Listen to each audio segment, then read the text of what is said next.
Want to find your seat for the event of your choice but can't get one that fits your desire or your budget? Well, my friends, SeatGeek has you covered. SeatGeek is the official sponsor of the Snake Sports Talk Show. With a list of over hundreds of events to choose from, SeatGeek will assure you that you won't miss your seat with the amazing view of your choice at the most affordable price.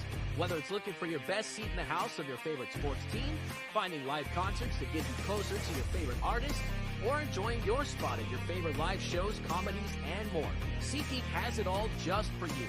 Go online to SeatGeek.com or download the app on your mobile device through Google Play and the App Store. And as a special offer before checkout, use promo code SNAKESPORTS and save yourself $20 off of your purchase of your first ticket and experience why SeatGeek is the most trusted ticketing app for your next event. Remember, that's SeatGeek.com and download the app on your phone with promo code SNAKESPORTS for $20 off and find your seat with SeatGeek.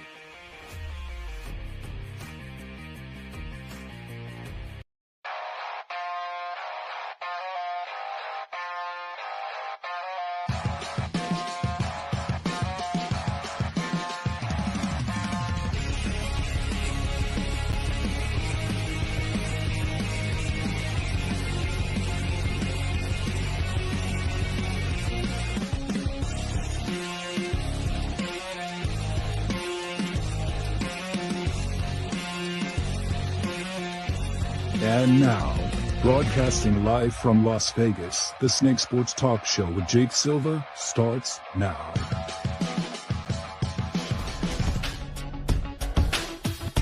Here we go, ladies and gentlemen. We are live on a Wednesday here on the Snake Sports Talk Show. It doesn't get any better than this.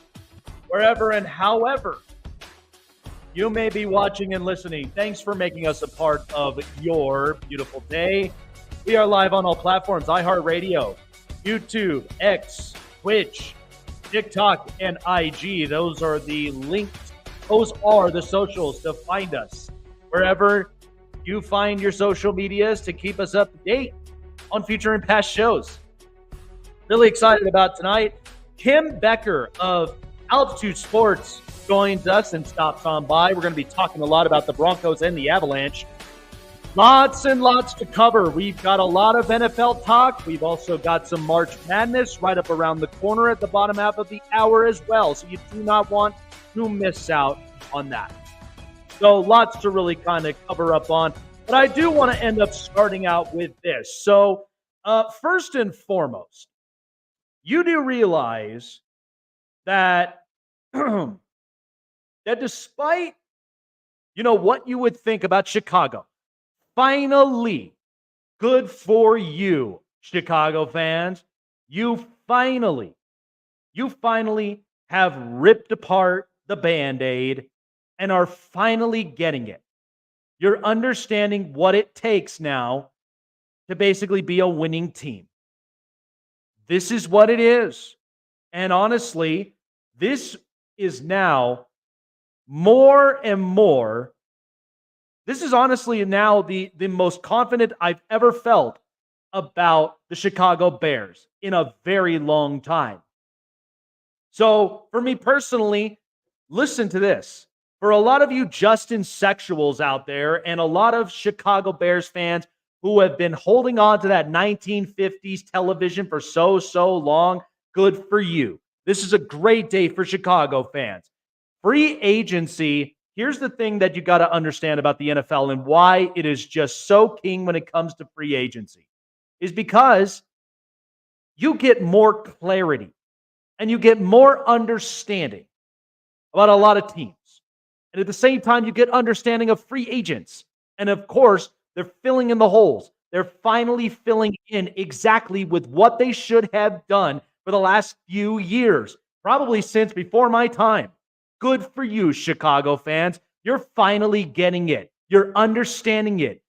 Green Bay, Detroit, and Minnesota, they have pivoted to offense.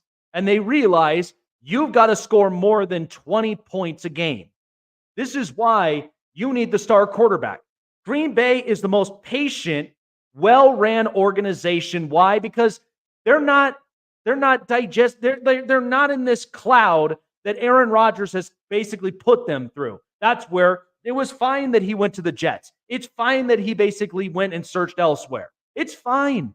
And then you've got Minnesota. Whoever gets drafted at quarterback who comes into this organization with an offensive coach, and you've got offensive weapons with Justin Jefferson, Jordan Addison, and so much more. And now you've got a pass-catching running back in Aaron Jones. Any quarterback, and I anticipate Bo Nix and J.J. McCarthy going to this organization, they're going to thrive. And then there's Detroit, where Jared Goff, people wrote him off for years. And then Dan Campbell, a very emotional head coach who's very uplifting, who's motivating, all about biting kneecaps. The Lions really surprised us.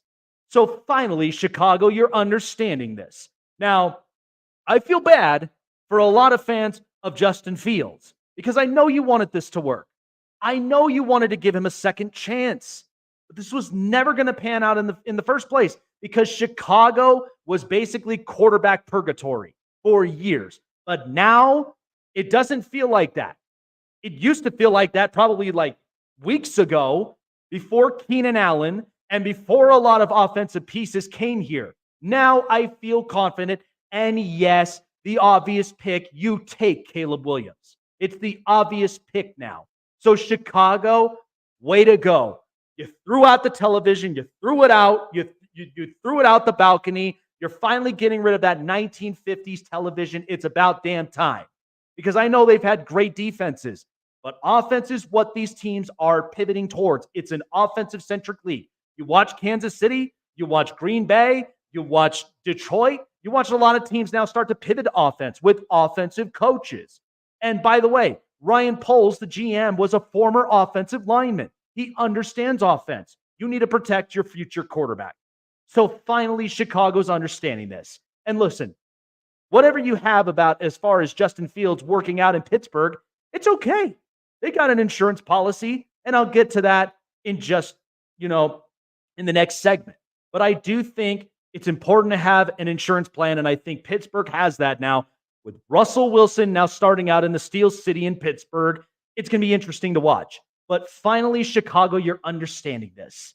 It's about damn time. It's been years, but you've got Keenan Allen, you've got DJ Moore, you've got DeAndre Swift, and you've got Khalil Herbert and a bunch of pieces. And I've got two really good tackles I like.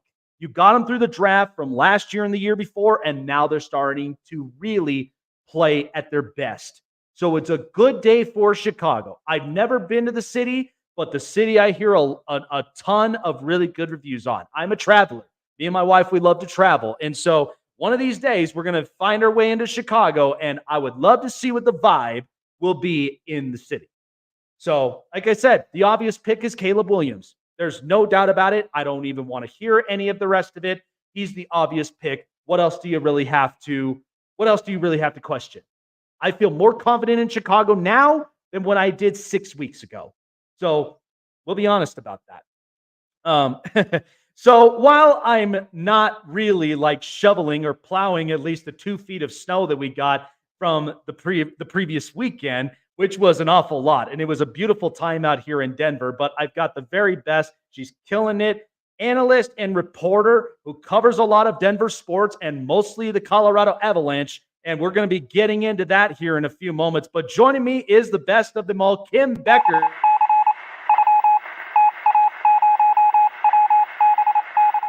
Before we get into a little bit of some Avalanche talk in the Stanley Cup playoffs, let's start there with the Denver Broncos. Now, I know that first and foremost, this was never going to work out with Russell Wilson in the first place because it seemed more combative between him and Sean Payton, which Payton's a very passionate guy. But Russell seems way too optimistic. And I think at the same time, you just got to fit the culture. So let's start there because we know quarterback is a big thing now happening up in Denver. So as this kind of goes on, Denver's got a lot of things to think about, even from free agency and then leading up into the draft. And the obvious part is you need to have a leader at quarterback and somebody who meshes in Sean Payton. What's kind of the rumor buzzes you're hearing around in the Denver area? Because I know I said it before. I think if you put J.J. McCarthy or you put Bo Nix in this organization, this might work. What's kind of the rumor buzz you're hearing around?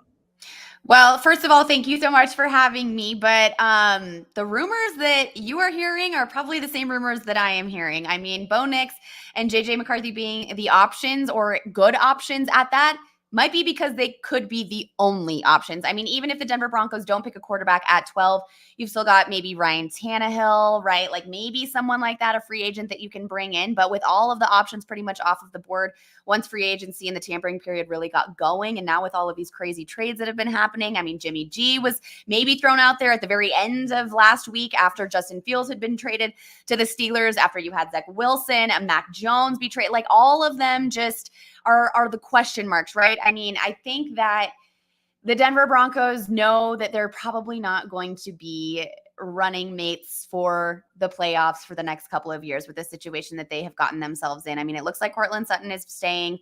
Jerry Jeudy was traded. You know, of course, Russell Wilson is gone. Justin Simmons is gone. It's just a lot of arrows pretty much point to this organization really tearing every single thing down and building it up. And I know that the quarterback position is the biggest question mark of all right now, but I am very biased. I have had a very strong opinion about the Russell Wilson thing since this all came out. I don't think the Denver Broncos should have moved on from him. I think he was the best option at the time and probably still is now. They're paying for Russell Wilson regardless, right? They are paying him to play for a year at the Steelers right now. Why not just keep him? Because clearly you don't have a better option. It seems to me like Jared Stidham is maybe what they're going for right now, possibly picking a rookie at 12. But again, if you pick a rookie at 12, I just don't have the confidence that that quarterback can go into Sean Payton's system and succeed or accomplish whatever Sean Payton wants to accomplish. I mean, it just baffles me.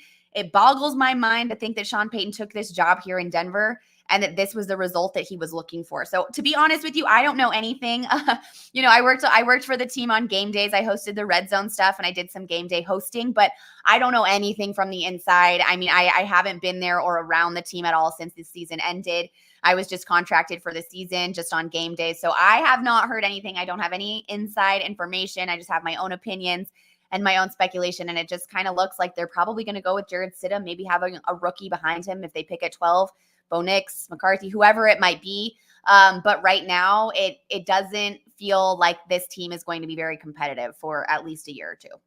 And you know what's funny about that? What's crazy about it is because I mean, I live in the southern Denver area. I'm around Parker. So I've heard a lot of people around in the area that they were tired. They were sick of it. And it's just like, there's no dog mentality that we've seen from Russell. But I will say this.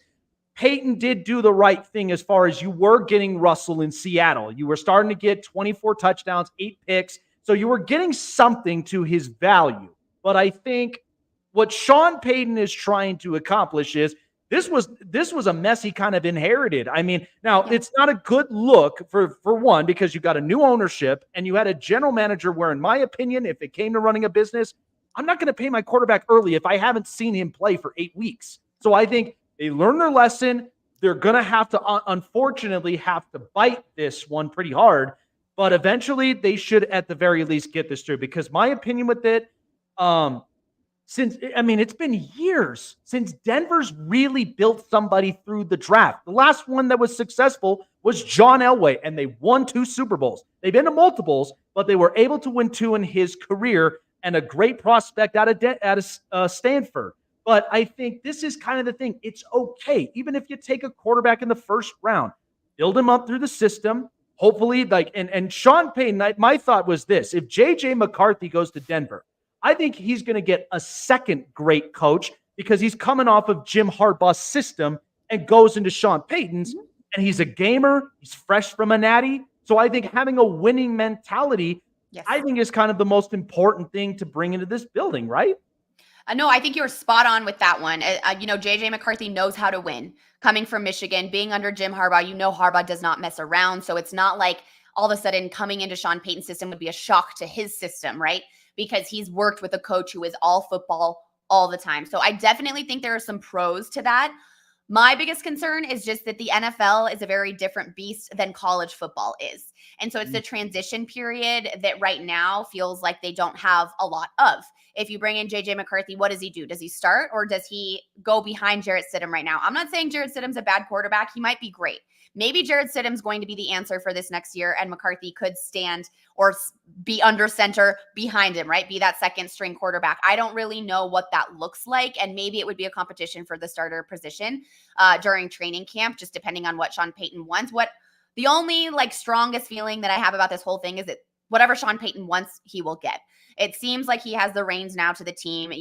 I wasn't sure if George Payton was still going to be around after this last season, just because he was the one who signed Nathaniel Hackett. He was the one who extended Russell Wilson's contract before Wilson even stepped foot on the field as a Denver Bronco, which, like you said, probably they've learned from that mistake right now. They won't do that again. But right now, it just feels like the Broncos have gotten rid of so many of their weapons already, so many of their strong arms when it comes to Justin Simmons. Jerry Jeudy, I know, wasn't playing that great, but he's now gone. I mean, Lloyd Cushenberry is gone. There's just a lot of the guys who did mean a lot to the Broncos. Josie Jewell, they were the veteran players in the locker room. They were that leadership statue that this team really needed. Now they're gone. So to me, it's like, what leader do you have in there? Can JJ McCarthy really come into the Denver Broncos organization, a franchise that has been held to such high standards for the longest of times? You have John Elway, who was, with this organization for so long, Peyton Manning, who is with this organization now, Steve Atwater, who is with this organization, these huge legendary names, Randy Gradishar. Can you come in here and be that leader that this team needs after such a kind of chaotic 2 years that this Broncos group has had? And now, like I said, a lot of those guys are gone. And so maybe that's the answer. Maybe McCarthy would be fine. It just worries me because the NFL is such a different beast, and there's so much more to it than a college football team.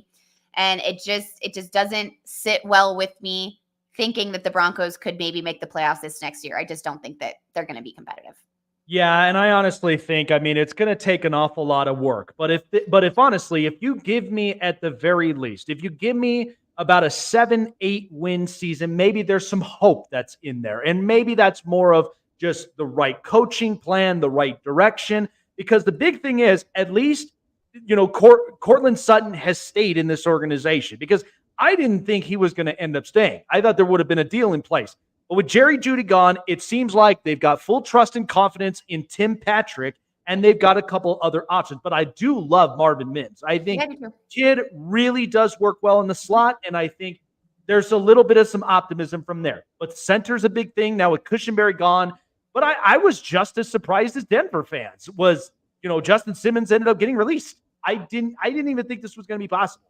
But now they're moving on. It seems like there's going to be new blood in this building. Hopefully, because of how competitive the AFC West is becoming. I have yet to step foot in Empower Field. And so, to see the energy and the vibe up in there, it's going to be really interesting to see. But hopefully, if they go in the right direction, maybe there's some positivity and some hope for the Broncos moving forward. Hopefully. And I think just touching on what you said there, hope, I think that's the big thing, right? Is that we have to hold on to a little bit of hope, whether we're Broncos fans, whether we're just Denver natives, whether you just love football, whatever it may be. You have to have a little bit of hope, because I think it's so easy for us to get pessimistic and negative about what's going on. It's easy for me too. I'm guilty of this as well. But to have a little bit of hope is pretty much all we can have right now. And you just put your faith and your trust in the organization and Sean Payton, and just hoping that he knows what he's doing. There you go, Broncos fans. Definitely keep that on the back of your head right there, because it like you say, and the NFL stands for not for long. So there's hope and optimism that's there. So anything could happen. Let's shift to the NHL, because we know Stanley Cup playoffs are brewing up, and we know that there's a lot of teams.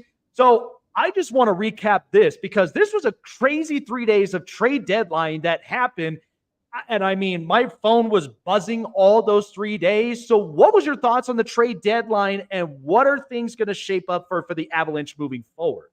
Well, I think, now it's been 12 days or so since the trade deadline, almost 2 weeks since that Friday when when the Avalanche added those 4 new guys, Trennan, Middlestat, Duhaime, and Sean Walker. And they've obviously already been huge additions to this team. Now, if you listen to Coach Bednar talk after any of their games, they went 4-0 on this last road trip. They're heading home now. They'll be back in Ball Arena on Friday night. But if you listen to Jared Bednar's press conference after their last win last night in St. Louis, he said, it's still going to take a little time. There's some chemistry that needs to be figured out with the new guys, but so far they're doing really the best that they can. They've been huge additions in front of the net. Having Val Nichushkin back has also been really, really beneficial. I don't know the stats exactly off the top of my head, but their record with Nichushkin back in the lineup is so much better than when they are without him. So just having him back, having these 4 guys, added to the roster, clearly the Avs were going all in, not only just for this year, but for a couple of years to come, because most of these guys are younger, or they at least have a few more years to be able to play in the league in their career here. So it definitely seems that, Bedmar, McFarland, they're all really making decisions so that the Avs can be competitive for this year and the next couple of years. And I think that that's already translated. I mean, this was an insane road trip for the Avs to go 4-0. Come from behind wins. Last night against the Blues, they were down 3-1, down 3-2. It was their 23rd come from behind win last night in St. Louis. That is the most out of any NHL team right now. They have 7 straight wins. It's the hottest active win streak within the league right now. I mean, the Avs are just showing that they had some holes in their lineups and they found the puzzle pieces to put into them. Now, they're not going to be 100%. I think that this road trip was a great showing of what they could be, and hopefully they'll continue to play to that caliber, but they still have some tough games ahead of them in the next couple of weeks before the regular season ends. So we have 5 games at home now. That's going to be an awesome stretch. Having the energy in Ball Arena is very helpful for this squad, very, very great for this team. But man, coming off that 4-game road trip, all wins, new guys playing really well. You had Sean Walker with 2 goals the other night. You had Casey Middlestat with a couple goals. I mean, really, they're just showing to be great additions and fillers in the holes that the Avalanche had. Yeah, absolutely. And the thing is when you're road warriors and you're up on the road and you're coming from behind, and I mean, that's most important, especially when you're translating it into the playoffs, because the playoffs are a totally different breed once you get into it, because the last thing you want to be on a terrible note, and then all of a sudden, now the question marks start popping up. But Casey Middlestat, I thought this was a really good addition because of a few things. One, they filled in the hole that they lost from Nazem Kadri and Burakovsky. I felt like this is exactly what they needed. Now, the hard part was you had to get rid of Bowen Byram. Now, I know that's hard, but I mean, just seeing him recently, I mean, this is a very hyper offensive centric team. And I think with Middlestat on this, and as young as he is, this is going to play out right for the offense, because if in case, he comes in, does his job, does his duties, maybe there might be somewhere where there's a contract extension talk in the middle of this building. And I mean, your thoughts on Casey Middlestat, because I thought this was the absolute ace in the hole that the Avalanche have been waiting to fill in after, last year.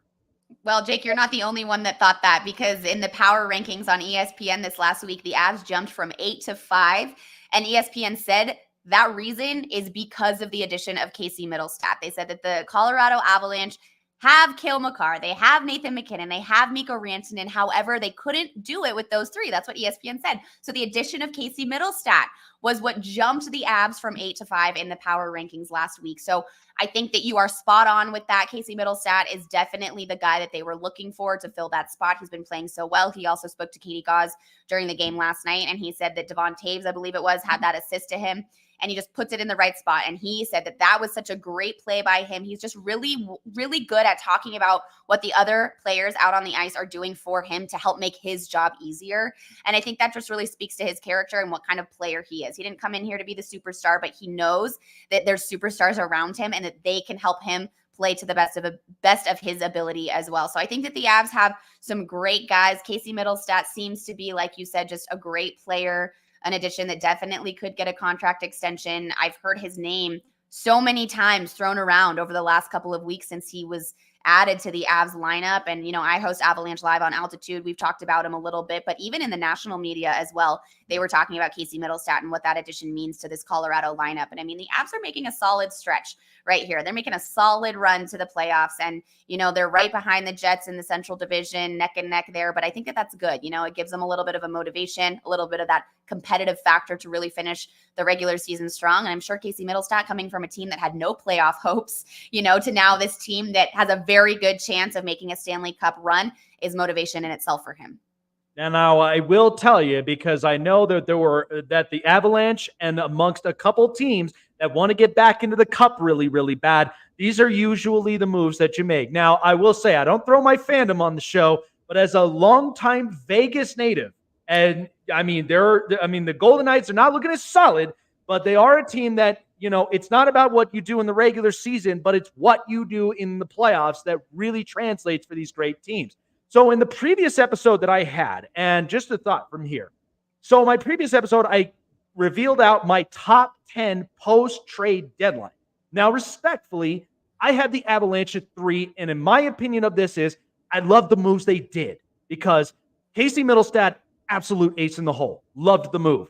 Now, the hard part is Bo and Byram going to Buffalo. Buffalo's going to have a core 4 defense that I'm really excited for what next year, because they're my best, worst team this year that could go and pop next season. But the good news is they got rid of Ryan Johansson because, to be honest, I haven't seen him at his best since his Columbus days. And I think this was kind of the right thing for the Avalanche to do. Open up some spots, maybe open up a little bit of some capital in order to get guys like Sean Walker and more players, and even Brandon Duheim. So I think the Avalanche, the only concern, and your opinion on this, my concern is, as far as how heated this team is getting, how long will the consistency be? And I think the position I'm talking about is goaltending. Look, I like Alexander Georgiev, and I do think when he's stopping the puck, when he's literally his head is on the ice, there's times where you got to make important stops. So that's the question is how long of that consistency can that last? Because that does determine, because if you're playing against Vegas, or you're playing against Winnipeg, or you're playing against a really tough defense in Dallas, that's important moving into the playoffs, right?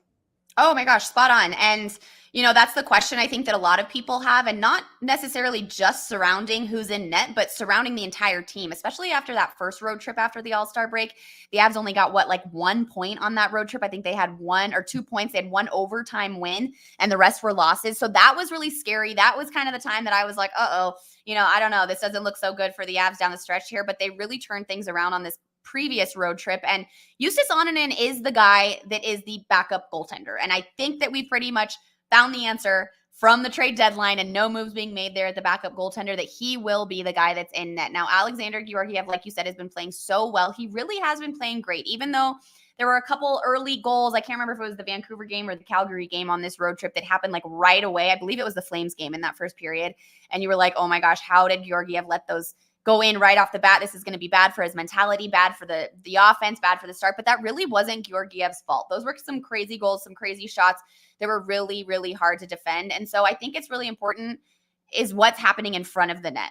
How is the defense playing? Are they able to help Georgiev? Because I really do think that he is a strong goalie, and he doesn't concern me as much. And honestly, Justus Onanen doesn't concern me as much as well. He was the first ever rookie Avs goaltender to have back-to-back shutouts. Now, granted, they were both against the Chicago Blackhawks, but still, one was on the road, one was at home. He also played last night, played very well. He is proving to be a solid backup goaltender. Now, the consistency, like you said, down the stretch in the playoffs is a lot different. It's a different beast. But I think working together so far, Justus Onanen has been able to watch Georgiev, to learn from him. And I think just giving Georgiev a little bit of a break is going to be very helpful for his consistency as well. So I'm honestly not as concerned about the goaltending as I was before the trade deadline. Now, knowing that they have confidence in these two guys, and it seems like they just made great moves, on the other side of things in the different lines, it's not my biggest concern. My biggest concern is honestly the Avs getting out to a hot start, because yes, they have the most come from behind wins, 23 this season, but every single time another team gets out to a hot start over the Avs, I just get a little bit nervous when I'm watching those games. So I just hope that they can really continue to play well at home. They have the best home record in the NHL, and I'm hoping that the energy in Ball Arena is really going to help them over these next 5 games. And then they only have about 8 games after that. So I think that just making sure that they can get out to the hot start before the other team will help not only their own mentality, but the goaltender's mentality as well.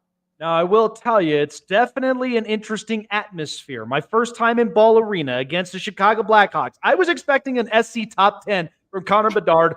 I was disappointed. I was like, I thought this was it. And no, it didn't turn out to be it. But it is totally a different vibe than what I'm used to in T-Mobile Arena, because it's very, very intimidating. But however, I think the fans are great. And I think at the same time, You have the energy that's on your side. It's going to really, really help for the Avalanche. And I'm glad you shifted to this because the part in the Stanley Cup playoffs. So my top 10s, I'll read these off to you. So from 10 to 1, I've got the Maple Leafs, I got the Rangers, the Stars, the Canucks, the Canes, the Jets, Bruins, Avs, Panthers, and then the Golden Knights post trade deadline. And the only reason of this is because the reason, so my top fives, I thought Winnipeg did an amazing job getting Tyler Toffoli because it felt like since they lost Patrick Laine a few years ago, they have not filled that hole in yet. So in comes Tyler Toffoli, and now it's like there's an extra offensive boost. But I love Connor Hellebuck. I think he's a very elite goaltender, sometimes kind of gives other teams fits. The Bruins, they got some veteran experience finally because last season when they had the most historic, regular season, they got exposed in the first round. And so now bringing in Pat Maroon, I think helps. They now are starting to learn the lesson from it. So I see them being a second round team, but as far as what the Eastern Conference looks like, might be too tough to tell. The Avs, Casey Middlestat, I love their hyper athletic offense. The goaltending, as we said, it's off to a really, really good start, but sometimes it's a different vibe when you're in the playoffs. But I do think I have a good confidence in the Avs, and I think they might make it there. And then there's the Panthers, which, by the way, Vladimir Tarasenko and Kyle Okposo, that really filled in the problems they had last year when they were in the Cup. They had a really good offense, but they didn't have yet the depth that they do now. Now I kind of feel like, okay, the Panthers want to get back in the Cup. And then as far as for Vegas, people don't think about this, but I've heard every bit of this. Vegas overgives at the LTIR. But if smart teams, there's been 16 of them that know how to use this LTIR thing. Because if you're opening up cap and you're sitting down and resting, your most important pieces come the playoffs, and you go and get a few of them that can help with depth, that's important in the playoffs. So I thought getting Noah Hannafin, Tomas Hertl, and you go and get Anthony Mantha, they are loading up because they want to be back into it. So as the playoffs atmosphere really builds up, this is tough competition for the Avs because I'll tell you one thing. If they face off against Dallas, and Dallas acquired defense, which they're very known for, with a hyper-athletic offense that the Avs have, the hardest thing you don't want happening is you don't want that offense to get shut down by a defense like that. But I feel like in my prediction in the second round, I feel like we might see a Colorado-Vegas second round again in this one. How do you kind of outlook the playoffs? No, I mean, I think you're right. And Vegas is interesting because of all of the moves that they made. Now, I don't know if that was your fandom speaking, Sarah. Oh, no, definitely not. Okay, when it comes to the moves they made, I could see it. But, I think Vegas is definitely probably the biggest threat to the Avs right now just because of the short history that they've had and the way that they both play each other. It seems like they both really bring their A game when they do face off against one another. But I think you're right. I mean, I really like that top 10 that you had.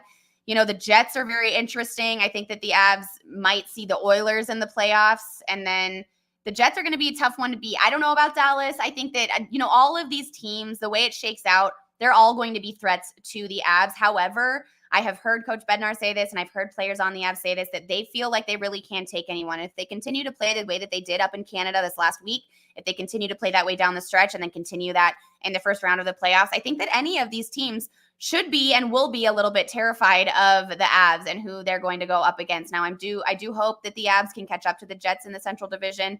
Hopefully they can get home ice advantage in Ball Arena for the first round. I think that would be important, but I don't think that you are far off, thinking and assuming that the Avs will see the Golden Knights, and that one would be very interesting. We'll see how that all shakes out, but yeah, that would be a tough one. Yeah, because honestly, I mean, when I look at, the bottom tier, I mean, the Leafs right now, I mean, good God, why did it take Treleving so long to end up making moves? And then they make two.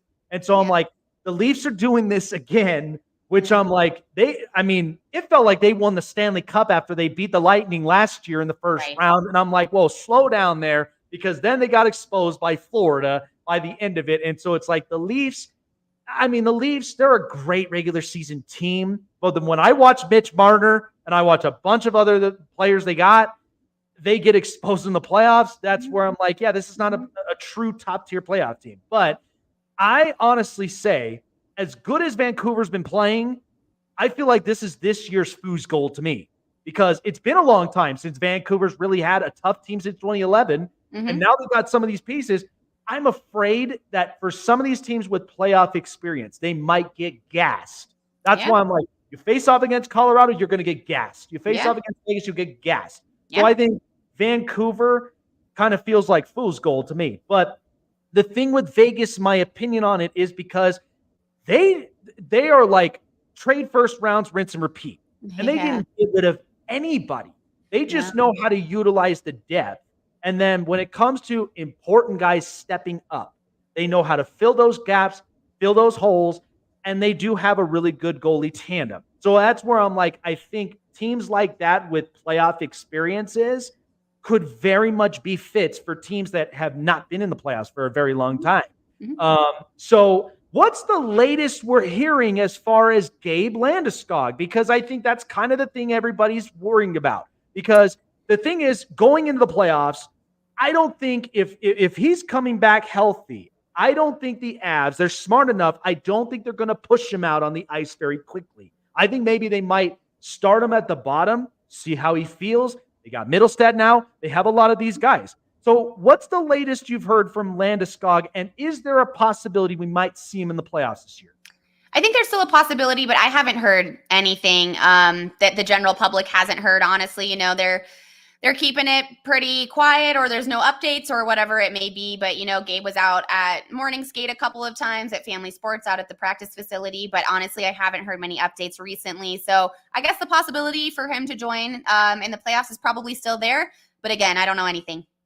All right. Well, hopefully if they get their captain back at the right time, but then that'll be a complete team at the end of it. And I think this will definitely be a team that will get serious come the playoffs and want to shoot themselves back into the cup final at some point during this year. But I'm excited for what April and May is going to really give us, because this is the best time of year when playoff hockey really goes on. But appreciate you coming on by, Kim. Always killing it on Altitude Sports and, of course, with Avalanche Live. Appreciate you taking the time. We'll see what the Avalanche do. I mean, look, do I really have to question what's going on with the Nuggets? I mean, Jokic is great, and they're playing great. I think I smell a back-to-back at this point.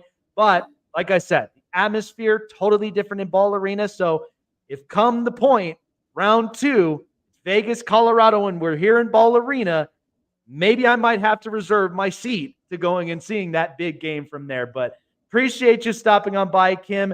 Excellent job you're always doing up over there. And, of course, for Mile High Sports, appreciate you coming on by. Thank you so much. Thanks for having me. Absolutely. Well, like I said, guys, I mean, the thing is the NHL playoffs is a totally different atmosphere. And I have full confidence with what the Avalanche are going to basically be. They are still a tough team. They're hyper athletic on offense. And for many other teams that, you know, are looking to get big on defense, it's important. And, you know, when you don't have the full slate of guys, that was what was important during the trade deadline. And like I mentioned, she just mentioned it, and so did Evan Reynolds in the last episode. I said, you got to have at least enough depth. The next guy coming up, the next guy coming forward, it's a big deal. And so when the guy goes down, one of your most important offensive pieces, you got to have the next guy coming up. So, but I think, you know, honestly, with the Broncos situation, I mean, you kind of have to build your way up through the draft. Whether it's J.J. McCarthy, whether it's Bo Nix. I mean, those are two quarterbacks I can really trust in this system, because Sean Payton, passionate coach, is a guy that is really willing to strive to make this team better. And so I think, honestly, when you end up, you know, when you think about this, it's a big, big deal for what the Broncos need to get themselves back into come this draft and by this upcoming season, because we know the AFC West is getting tougher, and it may not be right away. But if Sean Payton leads them in the right direction, and this is a year without Russ, maybe things will end up changing up from there. But we'll see what happens. But good stuff. Kim Becker absolutely hit the home run and hit the nail on the head on that one. But, man, great stuff. All right, coming up next, we're going to be talking a little bit more about Justin Fields, but we're also going to end up talking about what now for the LA Chargers after losing Keenan Allen and Mike Williams to different teams. I will explain why the Chargers should not be in panic mode. All right, so as I've said before, BetUS, things are heating up. College hoops. March Madness is finally here. I'm enjoying it. And of course, we're on an episode of year 29. So usually this time around, it gets absolutely crazy and it gets nuts during college hoops. I'm excited about it. But BetUS has you covered for March Madness details. Whether you're looking for the best bet lines around, straight bets, parlay leg bets, BetUS has you covered so much on all of your favorite bet lines during March Madness tournament.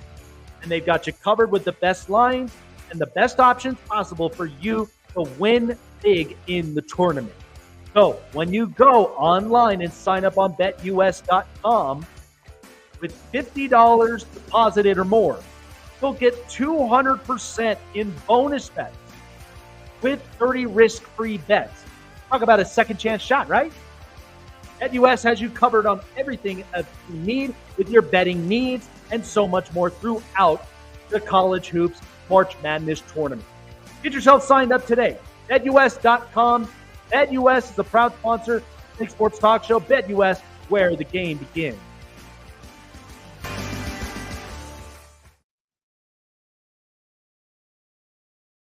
Listen up, sports fans. Your favorite sportsbook, BetUS.com, is back for our 28th year of NFL action. With the industry's biggest sign-up bonus of up to 200%, BetUS offers our members the opportunity to cash in on all your favorite sports, including NFL, NBA, MLB, and more.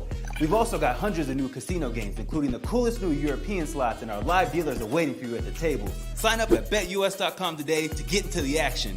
BetUS, where the game begins.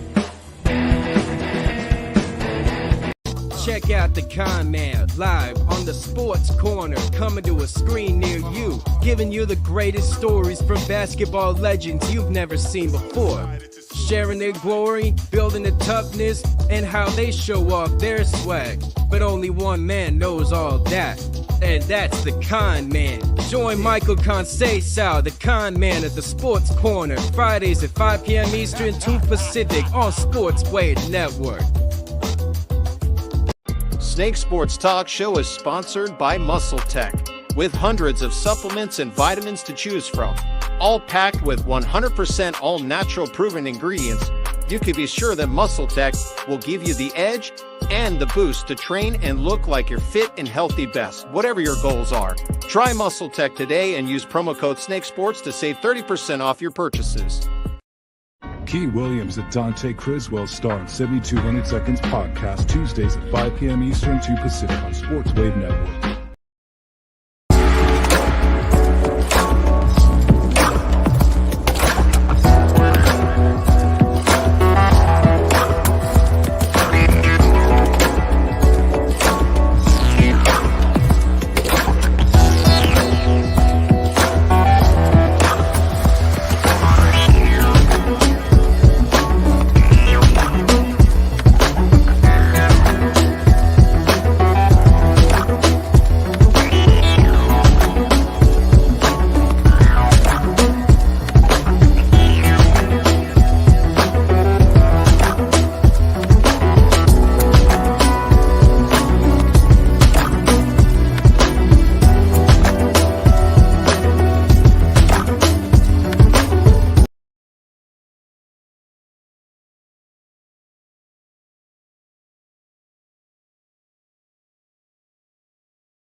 Don't lose your seat today when you go on to SeatGeek.com. Download the app on your mobile device through Google Play and the App Store. Save your seat for your next event.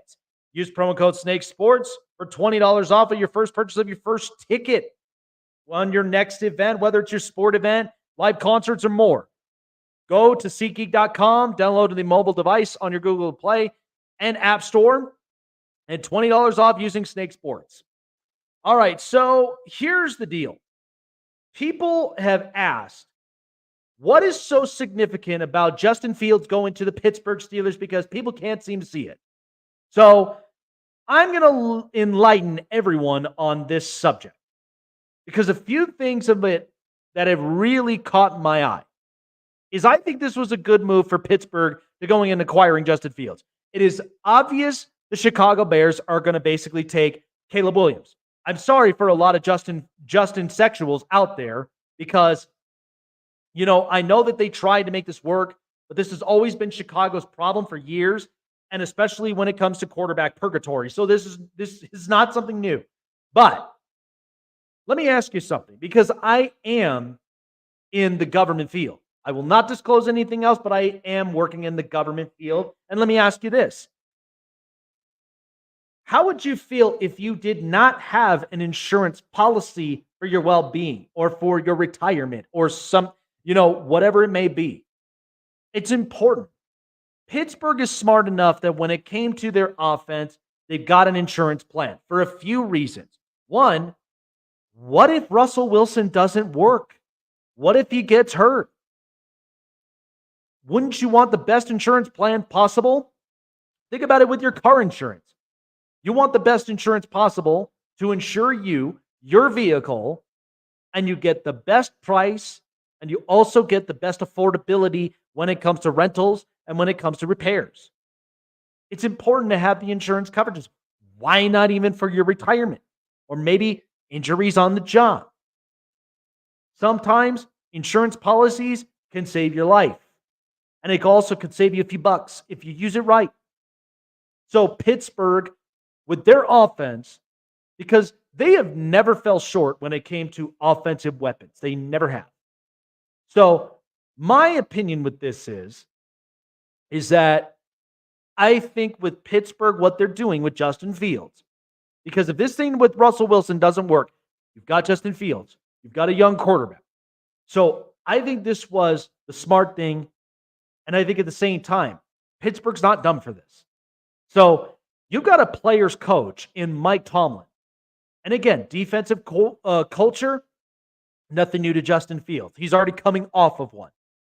But you do have offensive weapons. Love their tight end. Love their dual running back sets. And I also do love George Pickens. So what Justin Fields is meaning to the Pittsburgh Steelers, they're going to utilize them on RPOs. They're going to utilize them on situational offenses, whether it's third down, situations, or maybe it's a second down situation and you either need to run, you need to pass, you need something. Justin Fields is at the very least very capable of completing those tasks. The problem is he cannot carry a franchise. You saw what happened in Chicago. And Chicago is very pressurizing.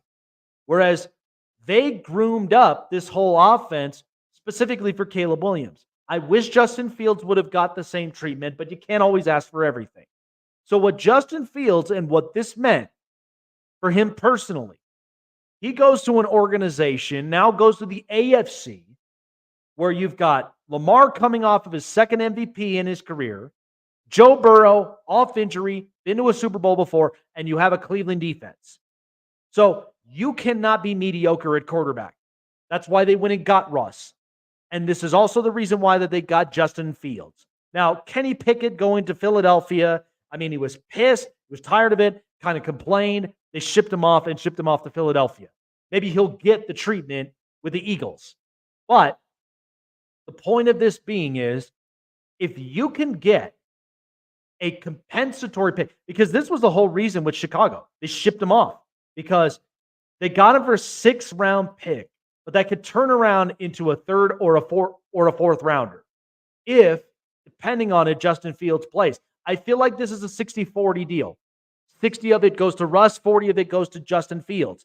And I think because of that is Justin Fields, if this doesn't work with Russell Wilson, the Steelers can maybe work around him. But depending on if this works, if Justin Fields honestly works with the Steelers, there could be conversations involved. But if Justin Fields plays well, and so does Russell Wilson, then what it's doing is it's doing Justin a favor. I mean, look at Baker Mayfield. When Matt Stafford got injured and they lost their quarterback, they brought him in after a complete just dismantling in Carolina, where I think a bunch of that's where he's grown. So when you bring him in Sean McVay's system, you elevate his mechanics. And then that's where last year when he went to Tampa, won the division, won a playoff game, got the extension. Why wouldn't this be the same destiny for Justin Fields? Because what is the one thing that we always keep hammering down? Well, he's 10-28 as a quarterback. Okay? He's got good capabilities. And he's got something to show for. It may not be sexy, it may not be cute, but he's got something to show for. So Justin Fields going to Pittsburgh, I don't think is a bad idea. And I honestly don't think this is going to honestly hinder with how he plays and how this will fit. Honestly, because I think at this point, if he does really, really well in Chicago, think about it, folks. If he does well in Chicago, he may be fitted for a 2-year extension. He could be. If a team needs a quarterback and Justin Fields plays to the best of his capabilities, then at that point, he can get a 2-year deal somewhere else. And that's perfect. This speaks a lot of volumes for Justin Fields. I don't know if this will honestly be a slap in Chicago's face, but I like this. This could work. Now, for many of those who may not believe that, you'll just have to wait and see. You will. You'll have to wait and see. Because in my opinion, I think this will work. And I think Pittsburgh, they are not dumb for doing this. Pittsburgh has won for a very long time. And they have. They're a very successful franchise.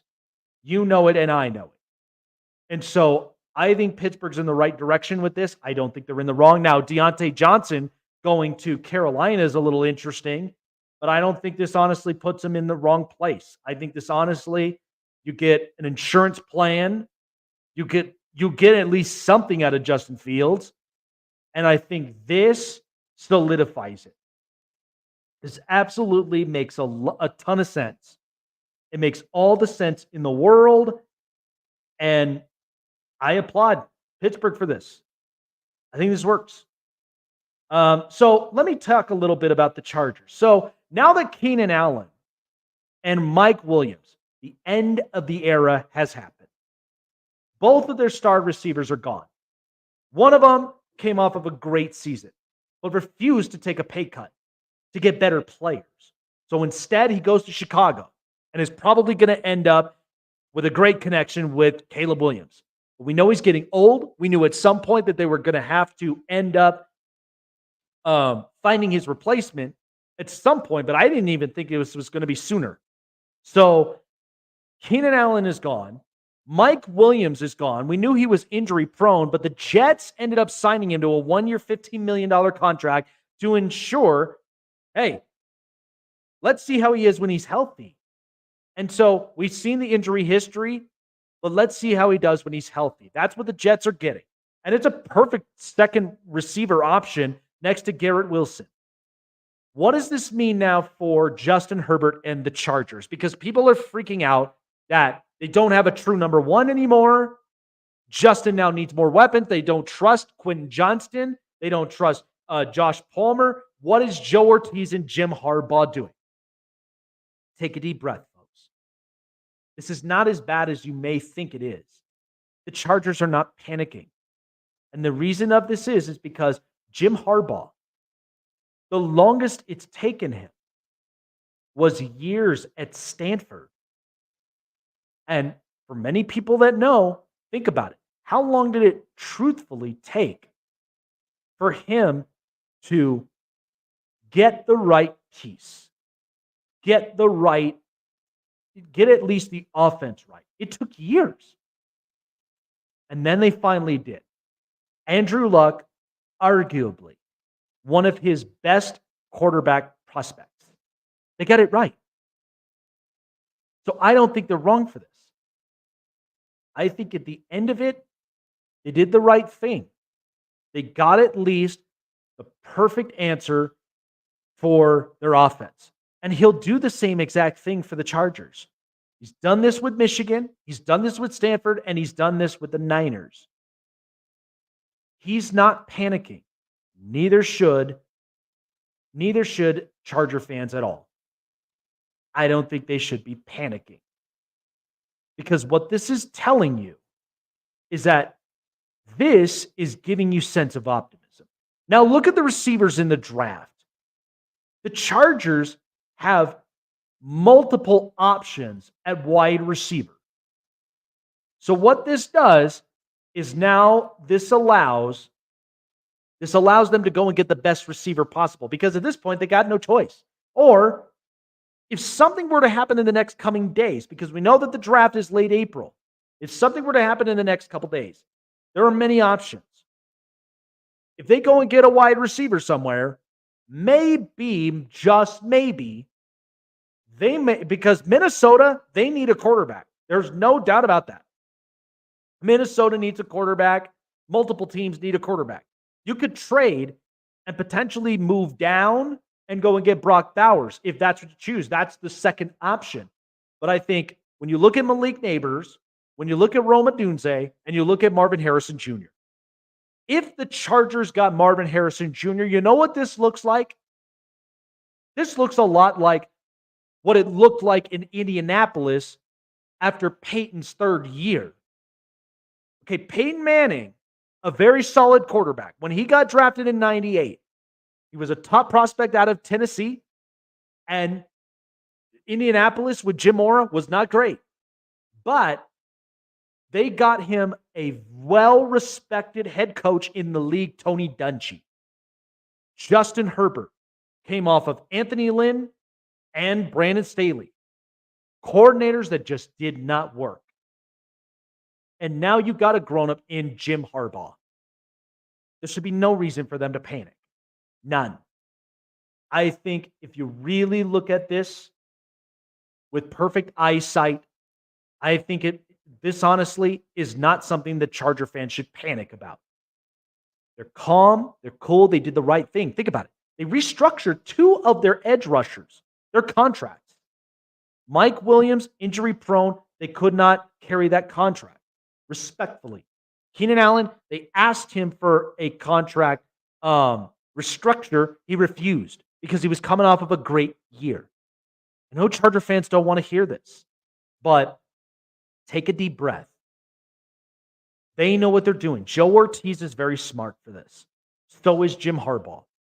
They know how to basically build this up. Because again, they could be, the one thing is that the Chargers were always great with an offense and even with a quarterback.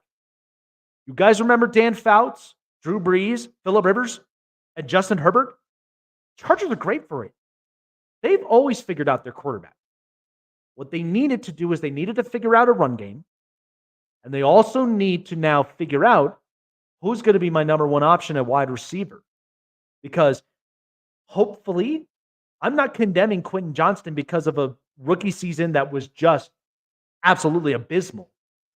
I am hoping year two he pops because that's what the Chargers fans deserve.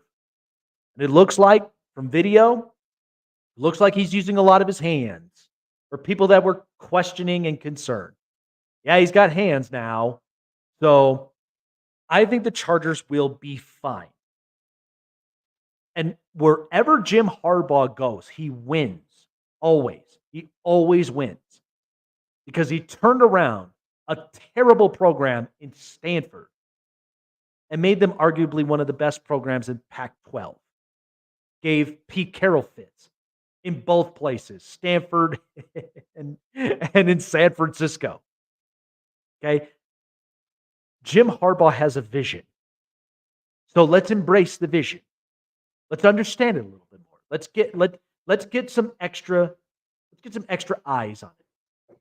So, all right, let's take a quick break, but when we come back, March Madness is right around the corner, and I've got my bracket to showcase for all of you guys. Live here in Denver, it's the Snake Sports Talk Show.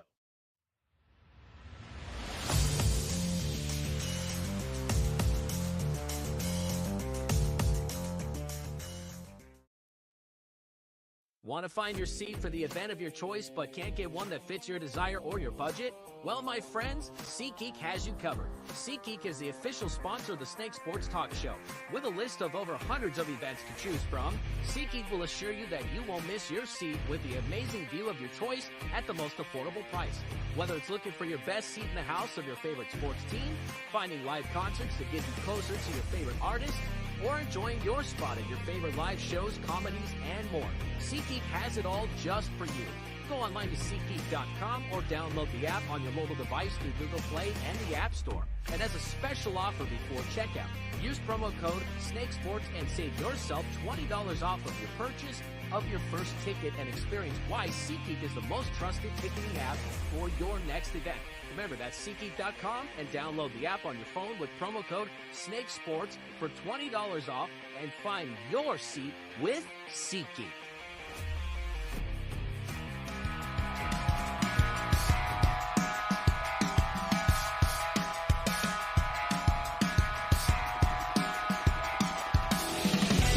All right, folks, I know you guys have been waiting for what March Madness has in store.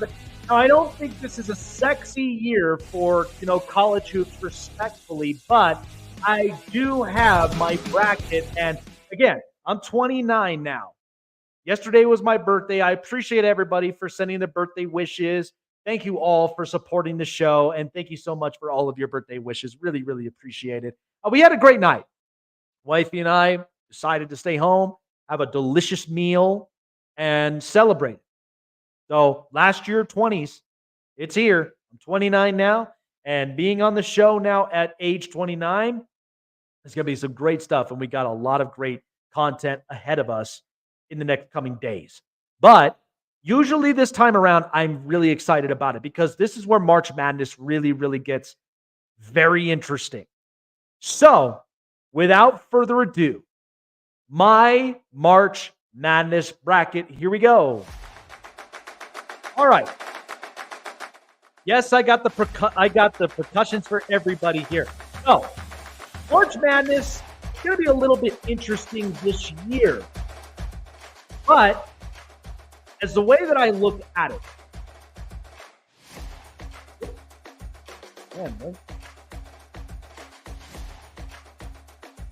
so, with my Madness bracket, I can at least get this up here.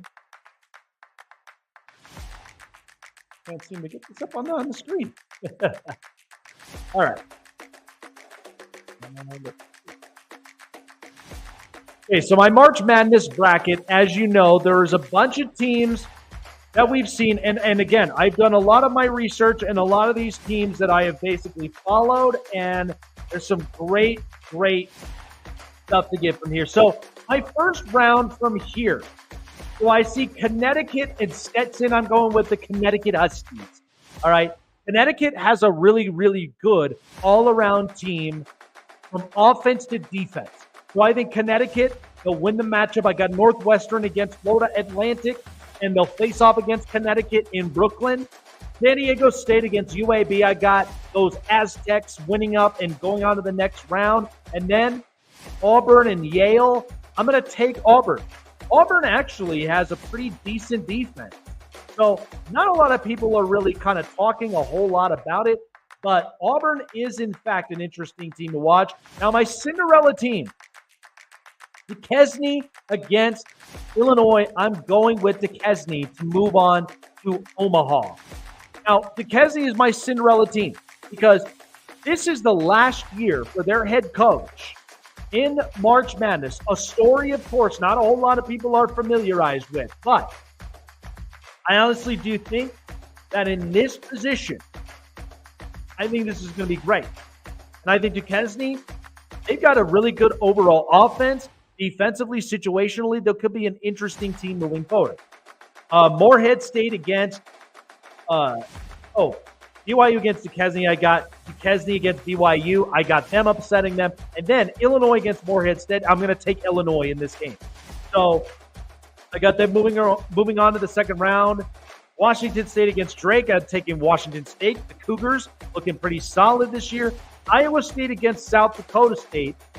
I've got Iowa State. Iowa State always does have really good defensive specialists, but they also know how to answer back offensively. So I like their chances on this one. So the next one, North Carolina against Howard Wagner. I'm taking North Carolina. The Tar Heels this year. This is honestly the year to win it for the Tar Heels. I got them winning it. Mississippi State against Michigan State. I've got Michigan State. Love their defensive culture in their program. Really, really good. St. Mary's against Grand Canyon. I'm taking St. Mary's. St. Mary's, really good elite shooters, especially up on the wing. So expect St. Mary's to really be an interesting team when it comes to the three-point shots. Alabama against Charleston. I've got an upset alert. I think Charleston might actually get the best of Alabama. I've watched Alabama games this season, and they've been pretty streaky for me. I like them, but I think in this case, when you go into the March Madness tournament, anything can happen, and I think Charleston, they ended up in a really, really good note, and they are ready to pounce against the Roll Tide. Clemson and New Mexico. I'm going to take New Mexico to upset Clemson. Clemson's a good team, but I think New Mexico, there was one game I've watched where I thought offensively they were really good. They played really, really good situational offense where they needed much-needed buckets. I thought they did really, really good in that last game they played. And then Baylor, Colgate, I love Baylor because Baylor, really good defensive specialists, but they're also very lethal when it comes to behind the arc. So Baylor, interesting team from there. Dayton, Nevada, I'm taking Dayton to beat the Wolfpack. Dayton is a really interesting program for me this year. Now, they do have some, I think they got about like 2 or 3 really good specialist guards that are out there. And I think Dayton, they could make a pretty damn good run. I've got them really getting into potentially the Sweet 16. Now, Arizona, Long Beach State. I got Arizona. Yes, I do. I've got Arizona winning this game against Long Beach State, and they'll make it on to the next round. Because, again, I'm not hot on Arizona. Not as much. Houston, Longwood, I'm going to take the Cougars.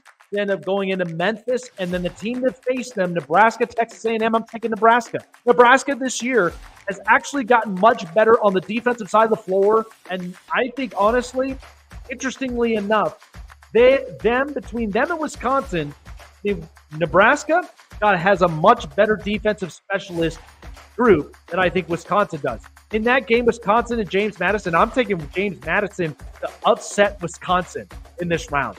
They're going to move on playing Duke against Vermont. Duke's going to win this one, and they're going to move on to the next round in Brooklyn and face off against James Madison. Now, Texas Tech against NC State. I got another upset alert. I'm taking NC State against Texas Tech. Look, I like the Red Raiders. I really do. But there has been a time where the offense kind of slowed down late.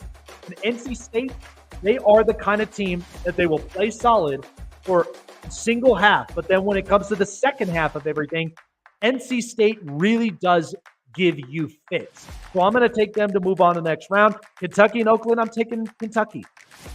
Kentucky's program has always been solid in the last few years, and they're going to make it on to the next round.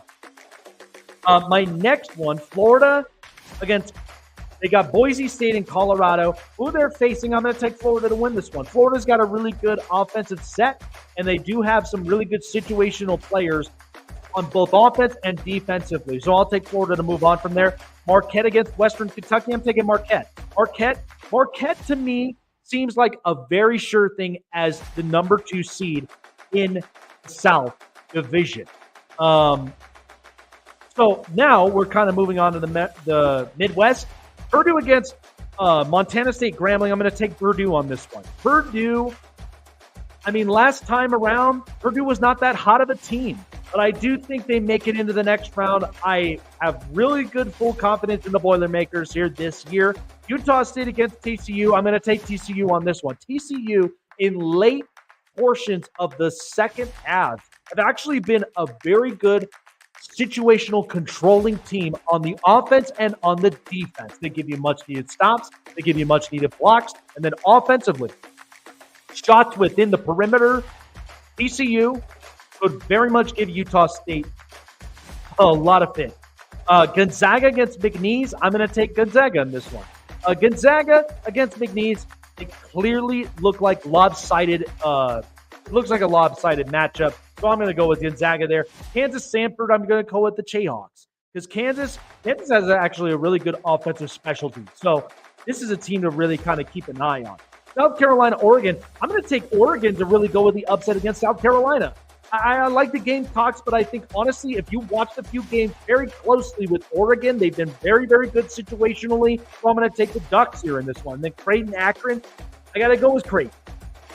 Creighton's a solid program. They've been playing very, very well, and they've been playing well as of late. Texas against Virginia. So they're playing Colorado State. I'm going to take Texas in this one. Colorado State, yes, they moved on. But I don't think as far as with what Texas's specialties are, from as far as special teams, Texas will move on, and they'll move on to the next round in Charlotte. And I think Tennessee and St. Peter's, I'm going to take the Volunteers in this one. So, 5 teams, as you know. Moving on to the next round. I've got Connecticut.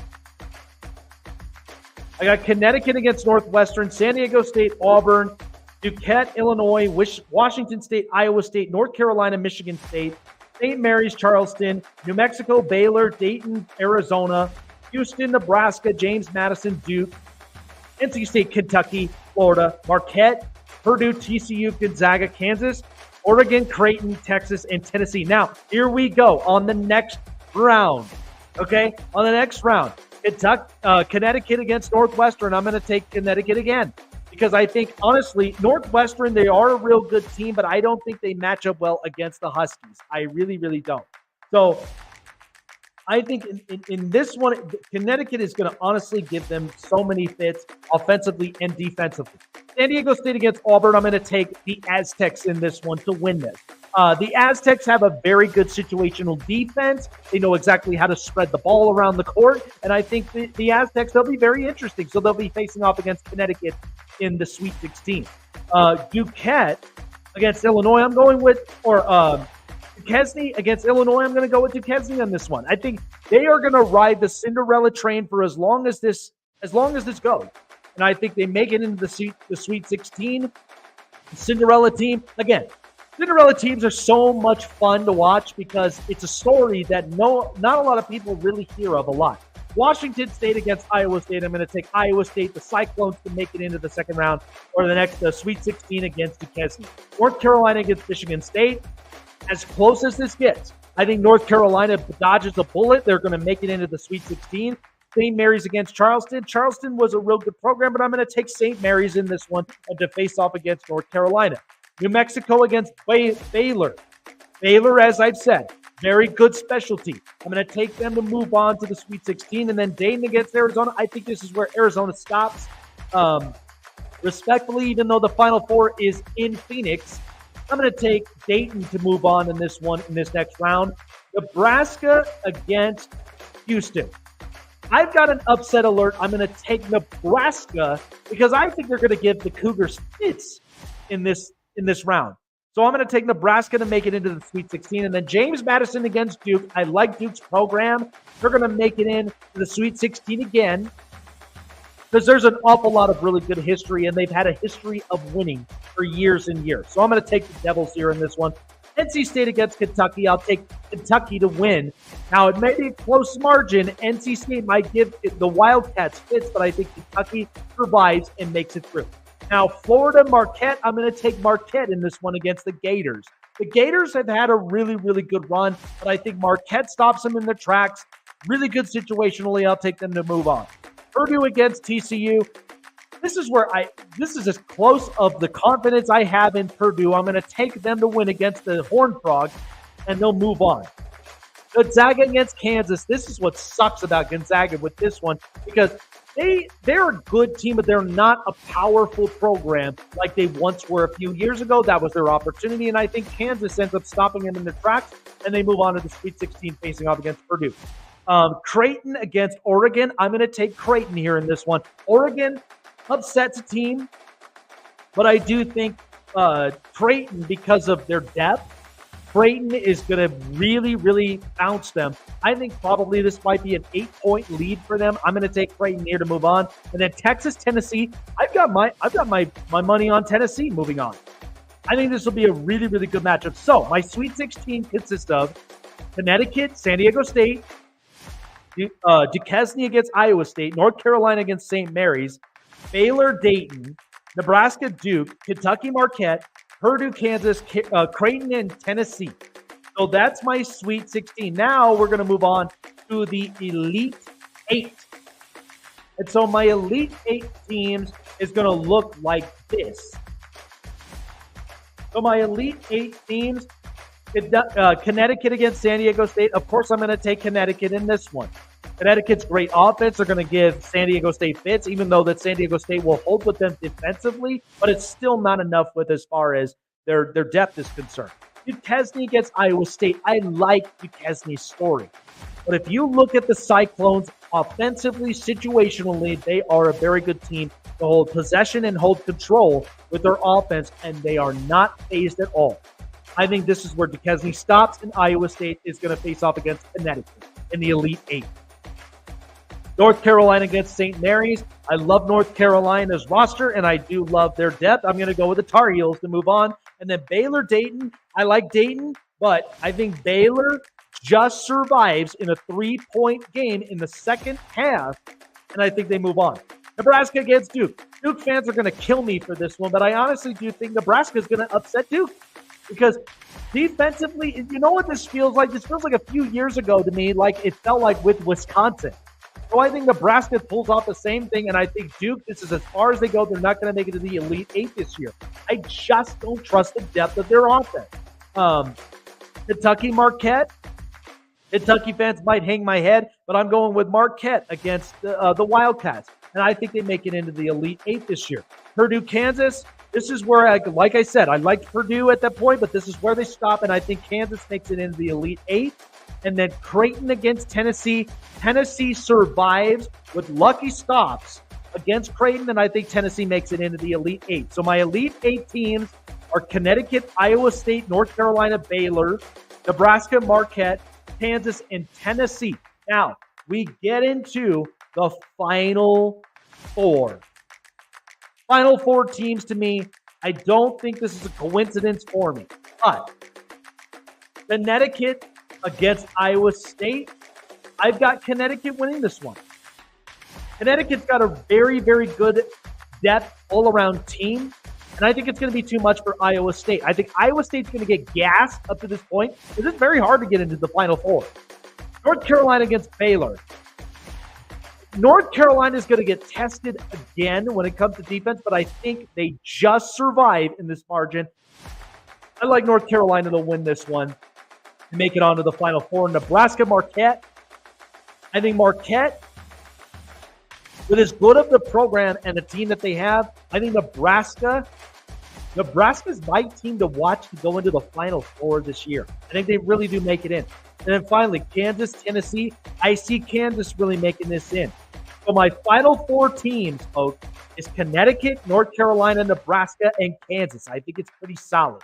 And now finally, the two that I think that making into the national championship in April is Connecticut against North Carolina. I've got the Tar Heels going into the championship round because North Carolina, since Roy Williams retired as head coach, this program looks very, very solid. I love what I've seen from North Carolina this year.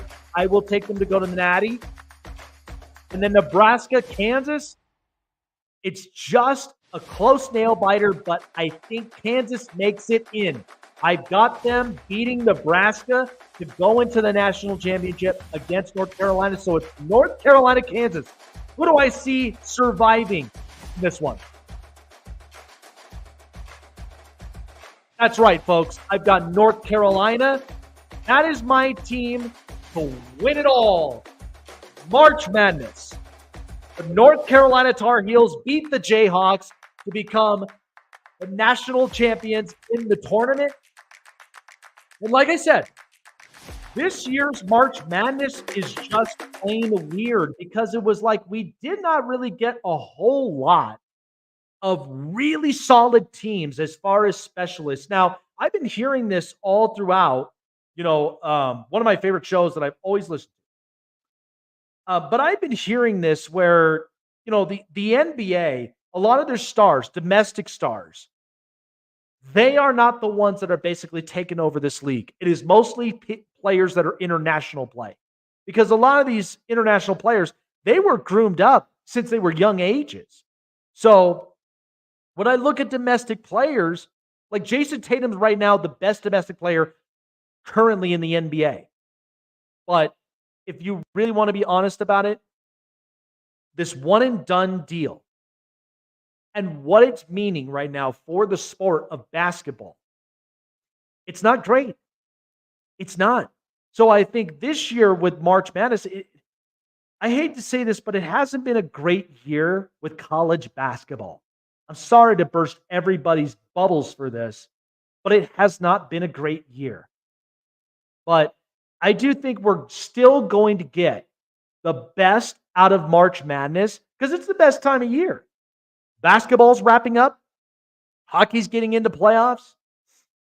Free agency and the draft starts coming up. And Major League Baseball, they just started opening day with their series in Seoul, Korea. So it's been really, really good thus far. But it's going to get exciting. It's going to be nuts.